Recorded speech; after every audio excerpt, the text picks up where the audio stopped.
Fabián, te voy a cuestionar, tú lo dijiste, tú lo sacaste, el cinismo.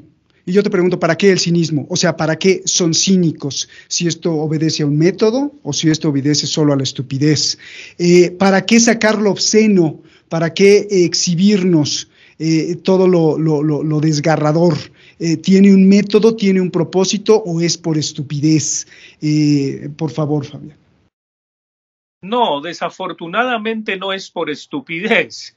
Claro, y digo desafortunadamente porque estaríamos ya en el peor escenario. Lo que pasa es que se mezclan formas estúpidas, pero también hay un método sistemático en el cinismo. Sloterdijk, el gran pensador de la crítica de la razón cínica, justamente lo demuestra de una manera muy minuciosa, al mismo tiempo que Slavoj Žižek, desde hace más de 30 años, cuando escribiera El sublime encanto de la ideología. Esto es muy importante porque hace una lectura, que pena el paréntesis medio intelectual, pero creo que es muy importante, hace una lectura de Hegel con Lacan. Y ahí nos demuestra cómo juega la ideología pretendiendo llenar el hueco del deseo que nada ni nadie puede llenar. Pero veamos un poco lo que está ocurriendo, porque hay una palabra que me hizo pensar de mi contertulio de Javier a propósito de la necropolítica en una noción de Giorgio Agamben. De un lado el estado de excepción, pero de otro lado la vita nuda, la vida desnuda. El no importar que poblaciones enteras perezcan, porque se les considera poco aptas para vivir, se les considera poco aptas para perseverar, para ser dignas de. Entonces hay una especie de nettoyage sec, de limpieza social general. Y esto es absolutamente aterrador porque es una de las tendencias de esta necropolítica más antihumanista posible. Y entonces la gran pregunta queda en manos de las ciudadanías. ¿Acaso otro mundo es posible? ¿Acaso estos controlan tanto los hilos del poder que se van a reelegir y atornillar en él per secula seculorum? En estos días veía yo una caricatura de las próximas elecciones que habrá en Francia. Y mientras el presidente Macron va en coche, con todo el control y con su ministro Jean-Yves Le Drian, que fue ministro de Defensa y hoy es el canciller y que es un bretón que se las sabe todas y que juega muy bien también, mientras estas cosas se mueven, los otros candidatos que desafortunadamente también en sus tendencias políticas son de extrema derecha y de extrema izquierda, tratan de mirar a ver de manera populista cómo juegan. Y ahí vemos a la señora Le Pen y al Jean-Luc Mélenchon, aunque evidentemente son muy distintos, de todas maneras en sus extremos ahí están haciendo malabares para ver quién pasa a segunda vuelta. Pero lo que va a ocurrir en Francia es dramático. Es decir, tanto la señora Valérie Pécresse como Ana Hidalgo no pudieron proponerle nada a la gente. Estamos ante una crisis de representatividad de las élites. Javier ha señalado lo de Pedro Sánchez y lo de Podemos y dice que los socialistoides de España. Es decir, estamos hartos como ciudadanías de ver cómo entre derechas e izquierdas en el poder hacen a veces desde las izquierdas en el poder peor que la derecha. Es decir, uno dice, bueno, pero entonces, ¿a dónde vamos a llegar? Que se vayan todos, ¿es factible? ¿Es posible? En América Latina tuvimos recientemente la posición de Gabriel Boric. Hay otras tendencias que de pronto pueden hacer un llamado a recomponerse, pero quienes están establecidos desde el poder económico transnacional, ¿los van a dejar? ¿Es eso factible? ¿En dónde nos refugiamos los ciudadanos de a pie? ¿En lo cotidiano? ¿Cómo podemos reinventar la vida y cómo podemos tratar también de sustraernos de estas psicosis informativas que nos presentan a diestra y siniestra cual guión de telenovela barata? Porque es que desgraciadamente no estamos asistiendo a un guión de una tragedia griega o de una tragedia shakespeariana o de un drama de Lope de Vega. No, es pura telenovela. Nos gobiernan con guión de telenovela y lo peor es que se sostienen con ello. Entonces la gran pregunta es ¿cómo cambiamos las narrativas? ¿Cómo dejamos de pensar que hay unos buenos y unos malos y que nos ponemos del lado de los buenos y que los buenos somos más y los malos los demás? Porque en la medida en que tenemos este tipo de narrativas maniqueas, es absolutamente imposible encontrar no solo un margen de maniobra, sino un margen de libertad para paulatinamente pensar, sentir, creer e incidir en que un mundo distinto pueda ser posible. De lo contrario, si seguimos en las mismas. Estamos en un círculo vicioso, pero ya no es solamente de un país X, Y, Z, alfa, beta, gamma, epsilon. No, estamos en un círculo vicioso global, un poco como el COVID-19, con todas las variantes y con las nuevas vacunas que los laboratorios farmacéuticos van a inventarse para enriquecerse y nos van a decir es que la tercera dosis ya no sirve, toca la cuarta y la quinta, etcétera, etcétera, etcétera.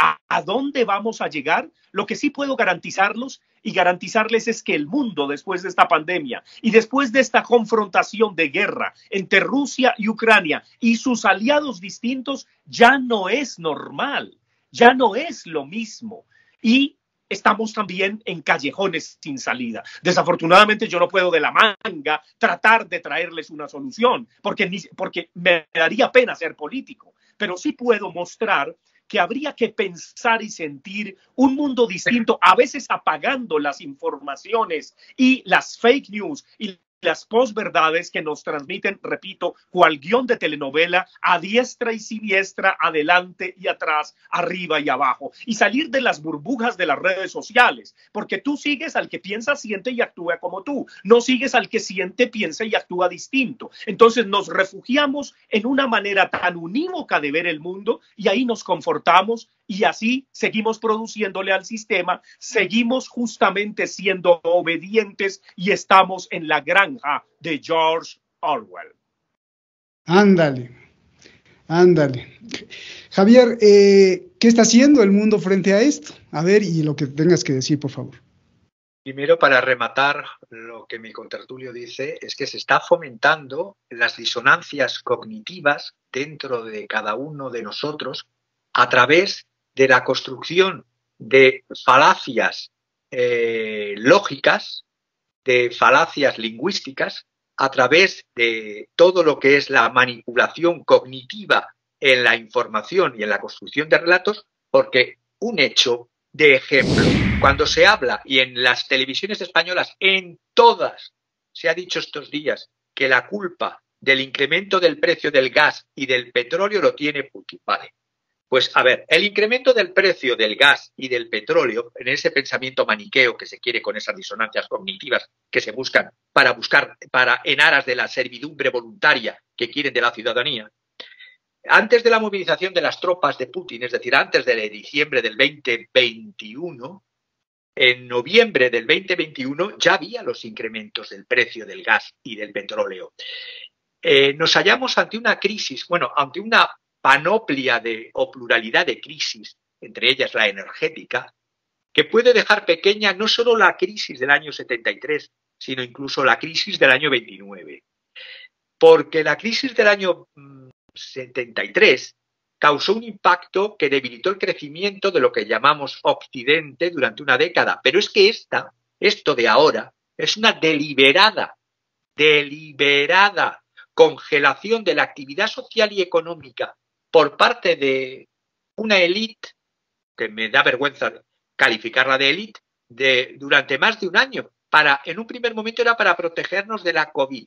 Es decir, las decisiones políticas que supusieron caídas del PIB, del PIB, del 5 al 10% anual, con un trimestre entero de derrumbe, acordaros de los encierros y no de los taurinos, durante la primera ola, seguidas de muchos parones en todas las partes del planeta. Han demostrado en otros sitios que no era necesario esos parones. Estoy pensando en otras latitudes, en otros países, mejor dicho, que no se llevaron medidas tan radicales de experimentación social con los cierres. Y tal magnitud para evitar el colapso de los hospitales, se decía. Esta ralentización deliberada, vuelvo a decir, con caídas más propias de una guerra que del impacto de un virus de letalidad que era relativamente moderada, ahora parece que ya la letalidad del virus no. Y ahora la vuelta de tuerca, otra vuelta de tuerca, utilizando otro título literario, esta otra vuelta de tuerca es la invasión o llevar a la situación de que Rusia haga la invasión, es decir, un hecho consumado, un fait accompli, ya se decía antes de que pasase, por eso es como una telenovela, pero no es porque se viese que iba a pasar, es porque se estaba abocando o cerrando la boca de salida, al contrario, poniéndole contra la pared. Y todo esto para decir que ahora estas tensiones en los precios, tensiones en las disponibilidades de productos, vienen de este momento. No, no, no. Vienen, y yo lo he querido sacar a colación desde el principio de mi intervención, vienen ya desde la guerra comercial de Trump y, si me apuras, viene del agotamiento del sistema desde la caída de Lehman Brothers en el 2007-2008. Es decir, empezamos el milenio con un sistema gripado, con un sistema dañado. El muro, no me canso de decirlo en esa imagen, frase, metáfora, cayó en el año 91 de un lado, tenía que haber caído del otro lado, para que el mundo fuera un mundo mejor. Las alternativas que se han buscado hasta ahora han sido, si no creadas desde las propias élites como alternativas para que se turnen en el poder, ya con bipartidismo, ya con multipartidismo, ha sido todo, por así decirlo, como controlado, y no es caer en pensamientos mágicos o pensamientos conspiracionistas, son realidades, porque ahí tienes las frases y tienes la hemeroteca de... Bueno, me pasó una cosa curiosa el otro día, lo voy a comentar, en el mundo libre. Yo vivo supuestamente en el mundo libre. Yo en mi Twitter retuiteé una información de ABC, periódico serio, conservador, de orden, lo digo con esa entrecomillado.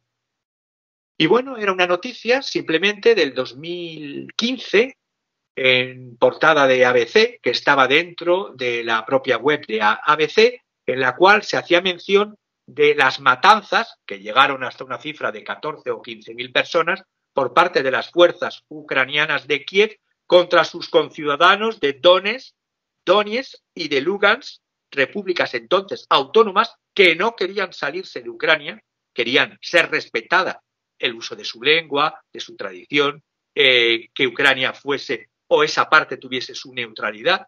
Bueno, pues esa noticia que yo tuiteé a los 15 minutos de haberla tuiteado, y ahí está una captura de pantalla, bueno, pues desapareció.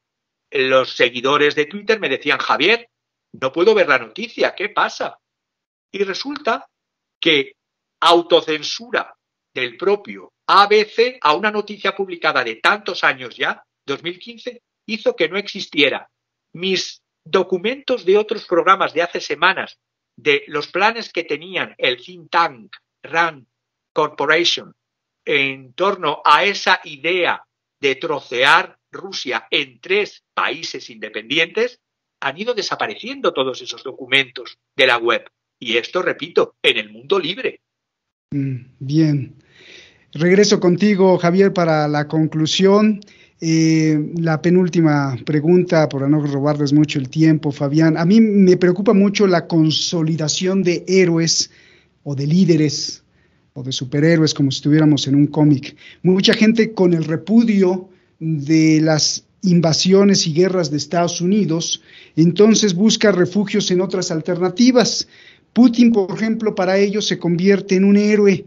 Y dicen viva y que viva Rusia, y le va a partir todo al occidente. Otros, pues les sigue gustando esta narrativa de Hollywood, viendo, por ejemplo, a Biden en su discurso del Estado de la Unión, que parecía de película, no, estamos unidos más que nunca, y entonces contra Rusia y todo esto.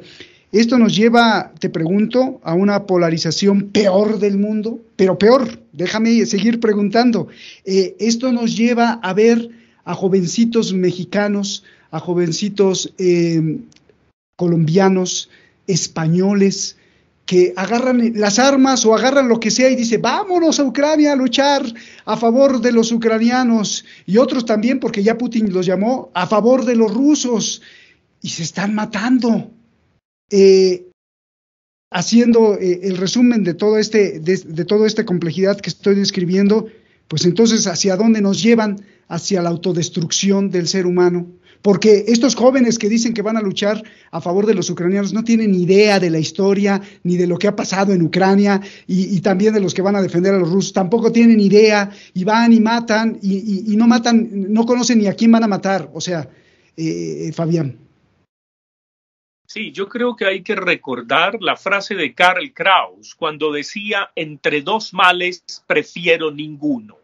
Yo creo que eso es muy importante, porque entramos en la polarización de decir el uno es bueno y el otro es malo. El uno es el Salvador, el Redentor y el Mesías, y el otro el diablo. Entonces, de un lado para otro, uno se yergue como Mesías, como Salvador, como Redentor, y ataca al contrario como diablo. Y por supuesto, siguen obviamente ángeles, arcángeles, querubines, diablillos, etcétera. Entonces está Erdogan, está Bashar al-Assad, están de aquí para allá, está por supuesto el presidente de China, y empezamos a jugar de una manera absolutamente ridícula. Por eso digo que es guión de telenovela. En Latinoamérica acabamos de ver algo muy simpático, y es que el gobierno de Biden empieza a conversar con Maduro para que le venda petróleo.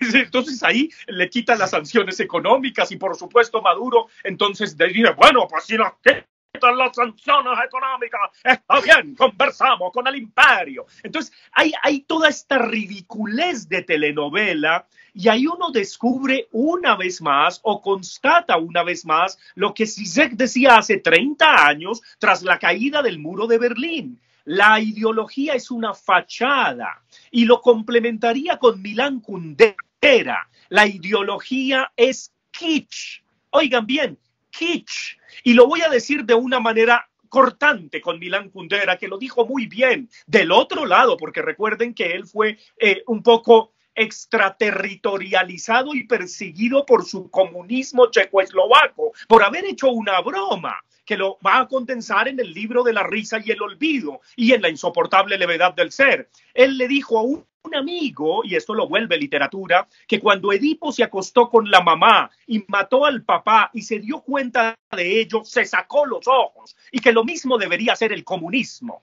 y por eso lo desterraron. Bueno, del otro lado hay que decir, lo mismo debería ser el capitalismo, y entonces el capitalismo nos destierra, o el comunismo nos destierra. Entonces no es lo uno o lo otro. A veces es lo uno y lo otro, y a veces es ni lo uno ni lo otro. Yo creo que estamos en esa tensión contemporánea. Y entonces lo más fácil, lo más mediocre, lo más primario es refugiarse en un bando. No.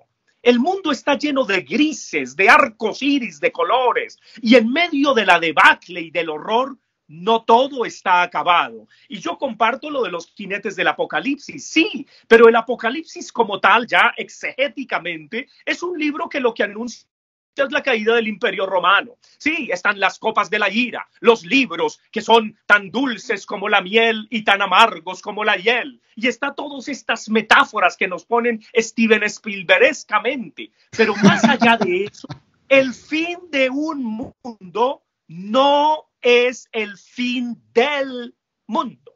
Sí, hay mundos que caen. Y cierro un poco para terminar, parafraseando a Gramsci. Cuando hay un mundo que acaba y un mundo que no alcanza a nacer, surgen los monstruos. Estamos en esto. Estamos en un mundo monstruoso donde a veces los monstruos se disfrazan de ángeles y los ángeles que están bastante caídos son monstruosos. Pero entonces tratemos de verlo con distancia, tratemos de desconfiar, pero sobre todo de saber quién dice qué y desde dónde. Es lo mínimo para el ciudadano, repito, ¿quién dice qué y desde dónde? No retinemos tan fácil las noticias y fake news sin tratar de averiguar, bueno, pero esto de dónde viene, pero esto con qué interés, pero esto sí está photoshopeado, etcétera, etcétera. Yo creo que se necesita casi que toda una pedagogía contemporánea ciudadana para no ser correa bestia de transmisión de fake news y de posverdades. Y claro, allá está el señor Putin, allá está el presidente de Ucrania, allá está Biden, ahí está el presidente de China, ahí está Macron, ahí está Maduro, ahí está el que sea,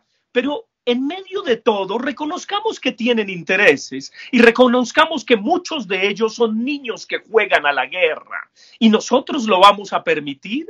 Y claro, ¿qué es la democracia y qué es la política? Recordando a Hannah Arendt, pues tratar de elegir el mal menor, y ojalá que el mal menor pueda ser un poco un bien, pero que ese bien no contenga la banalidad del mal. Entonces yo creo que nos toca justamente ese ejercicio intelectual elemental, porque de lo contrario nos ponemos de un lado o de otro y no. El mundo tiene que ser lo uno y lo otro, y a veces ni lo uno ni lo otro. Estamos de aquí para allá y de allá para acá. Y eso sobre todo tiene que ser muy importante como mensaje para los jóvenes, porque o si no se van a entregar como carne de cañón cuando no son banquete electoral, cuando los políticos dicen, vengan jóvenes, yo los abrazo y yo soy el futuro y la esperanza. Por favor. Esas narrativas están mandadas a recoger. Se necesita un mínimo de lucidez de deseo y de sentipensamiento para comprender que el mundo no es blanco ni negro y que hay mucho por hacer y que evidentemente podemos, a pesar del horror y de la factura que nos van a cuadriplicar de la luz, del gas, de la energía, también podemos tomar distancia de estos personajes y decir, oiga, perdón, pero ¿en qué telenovela es que trabajan? Oye, qué buena conclusión, pero regreso contigo con la última pregunta porque quiero hacerte ahí la conclusión, ya que todo está perfecto, pero los jovencitos que se van, o los jóvenes o los extremistas que se van a luchar contra los rusos o contra los ucranianos, no lo saben, no lo van a saber y no quieren saberlo además. Javier, tu conclusión en el sentido de que a lo mejor si estuviéramos conversando con los masters, o sea, con los que dirigen, los que llamaste de esa élite, y desde Lord Keynes, te dirían, no Javier, ustedes lo ven así, pero nosotros lo vemos tan diferente que estamos haciéndole un bien al mundo. Por ejemplo, alguno te diría, matar a muchos significa un bien para la humanidad. Otros te dirían, asfixiar a estos significa esto. Y aunque todos estén de acuerdo, no importa, sino lo que estamos haciendo es por el bien del mundo. ¿Qué le dirías a eso? Porque ellos traen su caviar y esa idea, ¿no? A ver. Basta ya de esta teatralización obscena. He dicho antes la palabra necropolítica. Yo traería otro término que viene del pensamiento político clásico griego, oclocracia, gobierno de la basura. No se puede definir como élite lo que es oclos, lo que es basura. Entonces, en esta teatralización, el ejemplo lo ha puesto mi contertulio antes en la conclusión, cuando dice que se está llamando Biden, llamado a la puerta de Maduro. Me viene a la cabeza una frase, refrán muy popular y en cierto tono vulgar, pero del Quijote, en el que Sancho Panza decía, de noche putas, de mañana por la mañana comadres. Entonces, dejando el Quijote a un lado, mi conclusión sería la de un teólogo y sociólogo austríaco, Peter Ludwig Berger, y lo voy a leer, que decía, para perder ese miedo a los miedos, ese miedo a la muerte, unos lo vencen con sentido de trascendencia, otros con resacralización del mundo y otros con quitarse el miedo a esta teatralización. La sociedad nos proporciona cavernas tibias y razonablemente cómodas en las cuales podemos acurrucarnos con nuestros compañeros, tocando los tambores que ahogan los aullidos de las hienas que se encuentran en las tinieblas circundantes. El éxtasis es el acto de salir en solicitud de las cavernas para enfrentarse a la noche, perderle el miedo a la noche, perderle el miedo al teatro, que el fin del mundo que nos quieren vender una y otra vez no es el fin de la vida, no es el fin de los mundos posibles. Muchísimas gracias, Javier. Qué gran conclusión. Gracias. Fabián, yo siempre admiro esa propuesta que siempre has dado desde hace años cuando has estado en Detrás de la Razón, que dices, es el fin del mundo, pero de un mundo, no del mundo, ¿no? Sin embargo, te preguntaba en lo anterior para la conclusión y lo que tú también quieras aportar como tu conclusión, pero estos jóvenes que se van a la guerra, que son paramilitares, ni son militares, pero que quieren ir, no son como tú ni como Javier, o sea, no se van a preguntar y no quieren preguntarse porque es además muy cómodo refugiarse, tú mismo lo dijiste, en la ideología. No nos llevan a la autodestrucción, porque ya en el plano del terreno, del campo de batalla, Esto nos lleva a una especie de matanza de sí mismo, del ser humano.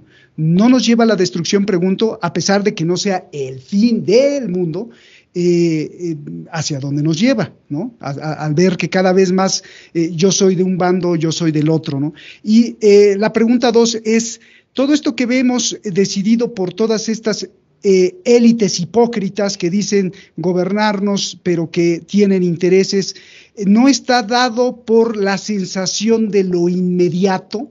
¿A qué me refiero? Me refiero a que un ser humano, si dice, bueno, pues yo ya me voy a morir, y mientras me muero, pues venga, esto es lo inmediato y esto protege mi poder y mi coto de poder en la inmediatez, no importando si desgarro a las próximas generaciones. Por favor. Sí, es evidente que, y es una constatación contemporánea, quizá de esa modernidad líquida de la que hablaba Zygmunt Bauman con tanta lucidez, o de esa posmodernidad, inclusive a la Baudrillard, quien fue un visionario extraordinario, un gran lector y crítico de Foucault, pero además gran lector de Foucault, que me interesa sobre todo ese lado de Baudrillard. Sí, efectivamente se ha perdido no solamente los grandes relatos de los que hablaba Jean-François Lyotard, sino el sentido único de la historia. Estamos constatando que Occidente cayó en muchas trampas. Y cuando digo Occidente, y aquí no puedo sino retrotraer el título de la cátedra de Michel Foucault en el Colegio de Francia, Historia de los sistemas de pensamiento. ¿Y de dónde vienen los sistemas de pensamiento? Pues de la historia de las religiones y creencias. Entonces, evidentemente, es la gran trampa de las religiones del libro, y particularmente del monoteísmo, del judaísmo, del cristianismo y del islam. Y es la trampa de la verdad. Esa dejémosela a Benedicto XVI, que renunció. Pero evidentemente ya no hay una única verdad. No, hay múltiples verdades y son un juego de luchas. Y en ese sentido ya no hay un solo horizonte único de la historia. No, hay historias. Hay narrativas. Yo hago una invitación a que seamos un poco más paganos, un poco menos monoteístas por los dioses, por los budas. Es decir, entendamos inclusive, saquemos ese catolicismo, yo digo popular, que es bien pagano, por cierto, porque una cosa es el santo que te hace el milagro en derecho civil y otra en derecho penal y otra en derecho administrativo. Entonces ponle la vela al correcto porque o si no te va mal en el proceso. Entonces volvamos a una suerte de paganismo, y paganismo es la tierra. Es la madre tierra, es el útero también, es una suerte de invaginación de sentido, de feminización fundamental, donde también los patriarcados y los machismos caben y caen, pero caen también los femichismos, oigan bien, porque hay reivindicaciones femichistas que son más machistas que el machismo que quieren acabar o que pretenden cuestionar. Entonces tengamos siempre esa sensibilidad un poco como de una bailarina que aprende a reírse, que aprende humor e ironía. Y yo creo que ahí Nietzsche es un gran pensador que tiene una enorme actualidad. Y concluyo diciéndole a estos jóvenes y a lo que nos ocurre, como concluye la Gaia Ciencia, y es que un ser libre es aquel que no avergüenza a los demás de una manera inquisitorial y tampoco ya siente vergüenza de sí, porque sabe sus debilidades, sabe sus falencias, sabe la vulnerabilidad de la historia, es consciente de sus deseos, es decir, de sus faltas. El horror es cuando con ideología, vuelvo con Zizek, se pretende llenar el hueco que nada ni nadie llenan. Hay que asumir la vulnerabilidad, hay que asumir ese vacío y en la medida de lo posible, bueno, uno lo va rellenando, pero sabe que es ficticio, sabe que es provisional, sabe que este gobierno es para 4 años, sabe que es lo menos peor, sabe que de pronto, pero me va a defraudar, pero no es ni el Salvador, ni el Redentor, ni la solución, no. Hay que convivir con esa suerte de provisionalidad. Y algo que es fundamental, y aquí yo traigo a colación a otro gran lector de Michel Foucault, que era un cura jesuita llamado Michel Desserteaux, que dice, por favor, no caigamos en la tentación tentación de hacer el bien. Y esa respuesta se la da Michel de Certeau a Pablo VI cuando lo convoca, porque quienes prepararon el Concilio del Vaticano II no convocaron a este cura, que fue escandaloso porque publicó en los años 60 un libro llamado Le Christianisme éclaté, el cristianismo en estallido. Pero Pablo VI, que era un intelectual, lo convocó y le dijo: padre, ahora que estamos en este ayornamiento, ¿usted qué le aconseja a la iglesia? Y le dijo Michel de Certeau: su santidad, quizá la iglesia debería renunciar a la tentación de hacer el bien. Bueno, yo diría, quizá todos nosotros, las élites, los académicos, los intelectuales, los profesores, renunciemos a la tentación de ser buenos, de pretender ser buenos y de hacer el bien. Porque esa es la banalidad del mal. Eso es lo que puedo decir. Y ahí hay un camino. Entonces uno dice, bueno, somos falibles, no se equivoca, sí, claro, pero hay responsables. Eso no quiere decir que no haya responsables. Eso no quiere decir que cuando hay de putas patentados, hablando como el Quijote, pues los señalemos como tales, evidentemente. Pero tampoco pretender una superioridad moral que nos da y nos garantiza que cancelemos a Woody Allen, a cualquiera, o a yo no sé a quién, que porque hace 3 siglos se comprobó que en sus escritos era machista o racista. Por favor, bajémosle a la ridiculez, porque estamos también pasando de lo políticamente correcto a lo ridículamente correcto. Genial, genial, pues ni hablar. Javier, querías poner la cereza. Sí, no hay tiempo, habría que hacer otro programa sobre las religiones del libro, sobre el monoteísmo, que me gustaría poderlo hacer contigo, pero quería añadir el punto de que la degeneración de los monoteísmos es lo que ha dado la desacralización del mundo. ¿Y por qué es importante este punto de la desacralización del mundo? Porque retrotrayendo a Nietzsche otra vez aquí, cuando los alucinados del Unte Abel, los alucinados del trasmundo, como decía Nietzsche en el Zaratustra, y acusaba a esa institución de iglesia ya degenerada, y hablo de las 3 religiones del libro, no solamente, no voy a remitir a Spinoza y su tratado de los 3 impostores, que también lo sacaría a colación, pero bueno, cuando una religión o religio, en vez de unir con el sentido de la trascendencia, lo que hace es que destruye ese sentido de la trascendencia, se empieza a cosificar, se empieza a no respetar primero el entorno, la naturaleza, lo sagrado de la tierra. También Nietzsche hablaba de volver a esa sacralización de la tierra entendida como un todo global, y por ende de las personas y de los individuos que habitan, y de los animales y de las plantas que habitan en la tierra. Y esa desacralización viene en origen ya empaquetada en el monoteísmo. Pues muchísimas gracias. Es quizá, digo, lo hago como broma, otro de los jinetes del apocalipsis, ¿no? Un ejército de benefactores. Es que con lo que dicen ustedes, pues en las calles tenemos un ejército de gente que dice que hace el bien y que son los buenos, ¿no? Entonces, vamos, ahí viene. Fabián, muchísimas gracias. Para nuestro público dijiste que era kitsch, ¿no? Pero no especificaste o explicaste para pues nosotros que no entendemos que esto era kitsch. ¿A qué te referías?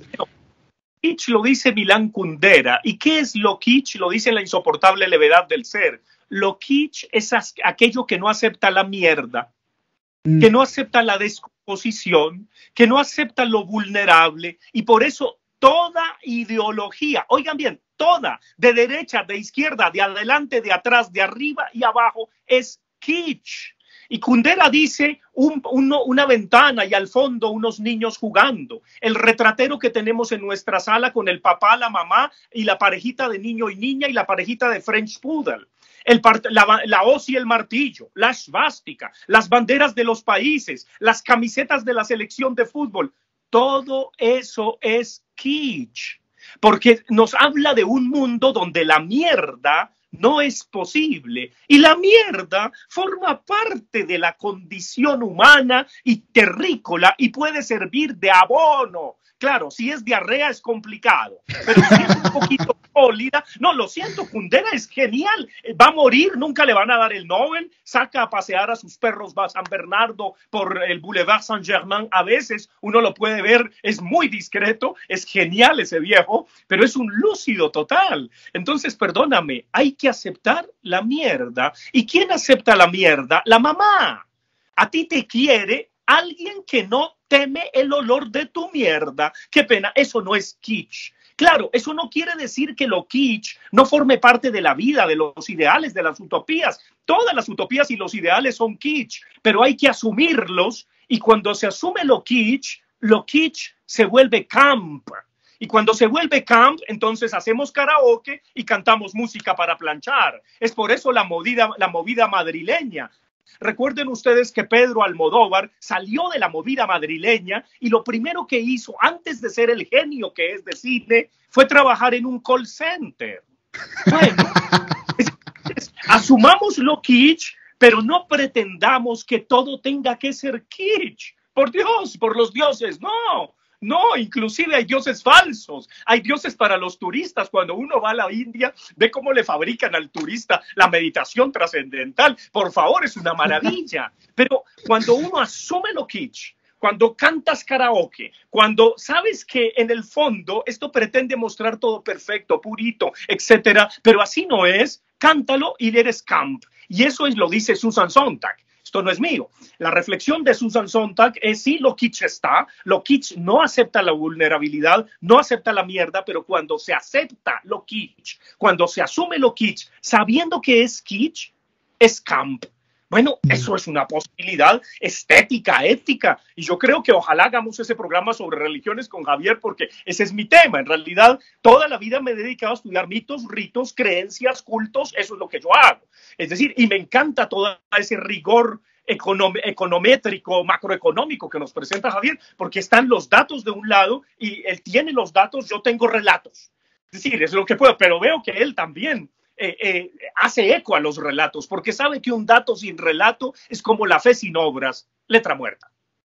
Muchísimas gracias, gracias. Y acabo, si me permiten ustedes, y si me permite usted que me está viendo, acabo parafraseando a Fabián con la última palabra que dijo Javier. La mierda se acepta cuando usted, escúchelo bien y con ese quédese, ha perdido el miedo. Buenas noches.